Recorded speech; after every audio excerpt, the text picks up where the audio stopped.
ఒక మనిషి, ఒక అంతులేని సముద్రం, చుట్టూ ఎవరూ లేరు, వెనక్కి వెళ్ళే దారి లేదు, ముందుకు వెళ్ళాలంటే ప్రాణాలతో పోరాడాలి. ఇలాంటి పరిస్థితిలో ఒక సాధారణ ప్రయాణం ఎలా భయంకరమైన సర్వైవల్‌గా మారింది.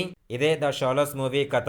అందరికీ నమస్కారం. ఈరోజు మనం మాట్లాడుకోబోయే సినిమా 'ద షాలోస్'. మొదటి నుంచి చివరి వరకు సస్పెన్స్ మరియు టెన్షన్‌తో ప్రేక్షకులను ఆకట్టుకునే ప్రయత్నం చేస్తుంది. కథలో ప్రధాన పాత్ర సముద్రంలో ఎదురైన ఒక ప్రమాదకర పరిస్థితుల్లో చిక్కుకుంటుంది. చుట్టూ సహాయం చేసేవారు ఎవరూ లేకుండా తన తెలివి, ధైర్యం మరియు పట్టుదలతో బతకడానికి పోరాడాల్సి వస్తుంది.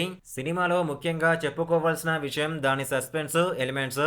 ప్రతి సన్నివేశంలో తర్వాత ఏం జరుగుతుందో అనే ఆసక్తి కలుగుతుంది. సముద్రం వాతావరణాన్ని చూపించిన విధానం, కెమెరా వర్క్ మరియు బ్యాక్గ్రౌండ్ మ్యూజిక్ సినిమా టెన్షన్ను మరింత పెంచుతాయి.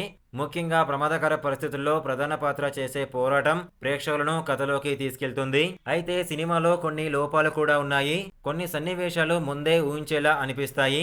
మరికొన్ని చోట్ల కథనం కొంచెం నెమ్మదిగా సాగుతుంది. కానీ సర్వైవల్ థ్రిల్లర్ జానర్ను ఇష్టపడే వారికి ఈ సినిమా మంచి అనుభూతిని ఇస్తుంది. మొత్తంగా చూస్తే 'ద షాలోస్' మూవీ అనేది సస్పెన్స్, సర్వైవల్ మరియు అడ్వెంచర్ కలిసిన ఒక థ్రిల్లర్ ఎక్స్పీరియన్స్.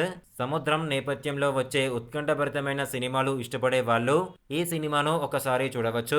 నా రేటింగ్ అయితే 3కి 5. ఇలాంటి మరిన్ని మూవీ రివ్యూస్ కోసం మన ఛానల్ని సబ్స్క్రైబ్ చేసుకోవడం మర్చిపోవద్దు. ఇలాంటి బెస్ట్ మూవీస్ కావాలనుకుంటే మన వాట్సాప్ గ్రూప్లో జాయిన్ అవ్వండి. డిస్క్రిప్షన్లో లింక్ ఇచ్చాను.